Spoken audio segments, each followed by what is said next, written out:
একটা দারুণ ব্যাপার। একটা গাছে বিভিন্ন দিন বিভিন্ন ধরনের গোলাপ ফুল ফোটে।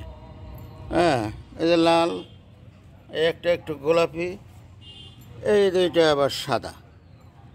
বিভিন্ন দিন, এর আগের সপ্তাহে দেখছি অন্য কালারের গোলাপ ফুল, আজকে আবার দেখি অনেক অন্য কালারের গোলাপ ফুল। একই গাছে বিভিন্ন দিন বিভিন্ন ধরনের গোলাপ ফুল ফোটে। সকালবেলা গোলাপ ফুলগুলো বেশ তাজা ছিল, বিকালে ভিডিওটা করছি বিদায় অত তাজা ফুল দেখাতে পারছি না। হ্যাঁ, খুব সুন্দর গোলাপ ফুল, দেখুন খুব সুন্দর গোলাপ ফুল।